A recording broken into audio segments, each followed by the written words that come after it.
अस्सलामुअलैकुम व्यूअर्स, आज मैं आपके लिए रमज़ान स्पेशल पकौड़ों की बहुत ही मज़ेदार झटपट मिनटों में बनने वाली रेसिपी लेकर आई हूँ। आपने इतने मज़ेदार और क्रिस्पी पकौड़े पहले कभी नहीं खाए होंगे। ये पकौड़े जाते ही मुंह में घुल जाएंगे। स्टेप बाय स्टेप एक एक चीज़ बताऊंगी। अपनी वीडियो को तो स्किप बिल्कुल भी नहीं करना, ताकि आप भी ऐसे ही रमज़ान में मज़ेदार पकौड़े बना सको। आज की वीडियो का गोल रखते हैं 5000 लाइक्स। तो चलें शुरू करते हैं। आपने 3 से 4 आलू लेने हैं, इनको आपने बारीक बारीक कट कर लेना है। 1 कप आपने पालक लेनी है, 2 प्याज ले लें, उसको भी आपने स्लाइस में कट कर लेना है। और 1 कप ही आपने बंद गोभी लेनी है, इसको भी आप स्लाइस में कट करिएगा। अब आपने 1 टीस्पून सिर्फ लहसुन पाउडर ऐड करना है, 2 सब्ज़ मिर्च, थोड़ी सी अजवाइन ऐड की है, 1 टेबल स्पून नमक ऐड कर दें, 1 टेबल स्पून लाल मिर्च का powder, 1 teaspoon chilli flakes add कर दें। और ये सूखा धनिया, इसको मैंने दरदरा सा कूट लिया है। 1 table spoon chaat masala add किया है। बस, कोई और मसाला आपको डालने की ज़रूरत नहीं पड़ेगी। अब आपने इसको अच्छे से पहले मिक्स कर लेना है, तो फिर हम इसमें बेसन ऐड करेंगे। आज कोई कॉर्नफ्लोर नहीं, कोई मैदा नहीं, सिर्फ सिंपल बेसन से बनेंगे। 1 कप पहले आप बेसन डालिएगा। अगर आपका मटेरियल ज़्यादा हो तो फिर आप 2 कप भी डाल सकते हो। पहले 1 कप डालिएगा।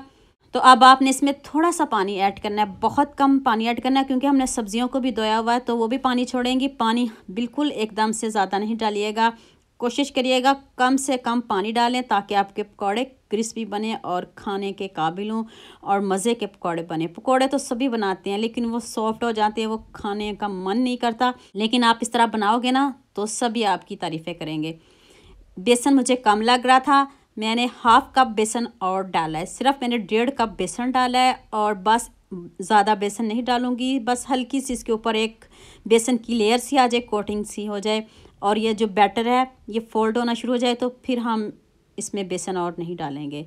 2 चम्मच पानी के मैंने और डाले हैं। और ये देख लें आपके सामने, एकदम से मैं पानी बिल्कुल भी नहीं डाला, बहुत कम पानी डालना है। पानी पे आपने हाथों को रोकना है। ये बार बार आपसे कह रही हूँ, अगर पानी ज़्यादा डाल लिया तो वो जो पालक वो भी पानी छोड़ देगी, नमक डाला होता है, तो फिर पकौड़े आपके क्रिस्पी नहीं बनेंगे। ये देखें कितने अच्छे से हमारा बैटर फोल्ड होना शुरू हो गया है। नेक्स्ट पैन में मैंने ऑयल देखें कम ही लिया है, ज़्यादा बिल्कुल भी नहीं लिया। इस तरह आपने हाथ में पकड़ते जाएं, जैसे मर्ज़ी बनाएं, इसको लच्छेदार बनाएं, जैसे बनाएंगे वैसे ही बनेंगे। छोटे बना लें, बड़े बना लें। मैंने मीडियम साइज़ में आपके सामने बनाए, ना बहुत बड़े बनाने हैं और ना बहुत छोटे। और आंच को हम मीडियम ही रखेंगे। एकदम से हम इसको जलाएंगे बिल्कुल भी नहीं, ना एकदम से हम इसको गोल्डन करेंगे, क्रिस्पी से हो जाएंगे। अगर आंच को ज़्यादा तेज़ रखोगे तो ये पकौड़े जल जाएंगे, और अगर आंच को मीडियम रखोगे तो ये जो पकौड़े हैं ये तेल को जज़ब कर लेंगे, फिर भी ये खाने के काबिल नहीं। आंच का भी आपने ध्यान रखना है, मीडियम आंच पे इसको बनाएंगे, ना कम आंच पे ना तेज़ आंच पे, मीडियम आंच पे बनाएंगे, फिर ये क्रिस्पी पकौड़े बनेंगे।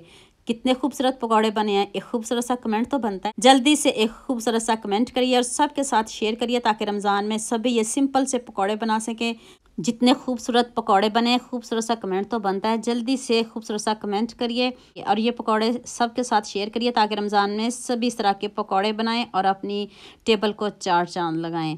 अगर आप बाज़ार से कचौरी समोसे लेकर आए हैं तो वो भी छोड़कर आप इन पकौड़ों को खाएंगे और दोबारा भी बनाएंगे, गारंटी के साथ कह रही हूँ। टेस्ट इसका इतना मज़े का है, जाते ही मुंह में घुल जाने वाला है। तो उम्मीद करती हूँ आज की वीडियो आपको लाजमी पसंद आएगी। जल्दी से मेरे चैनल को सब्सक्राइब कर दो, साथ में बेल आइकन का बटन प्रेस कर दो, ताकि कोई भी न्यू वीडियो आपसे मिस ना हो। दुआ में याद रखिएगा। अल्लाह हाफिज़। मिलते हैं एक और नई वीडियो के साथ।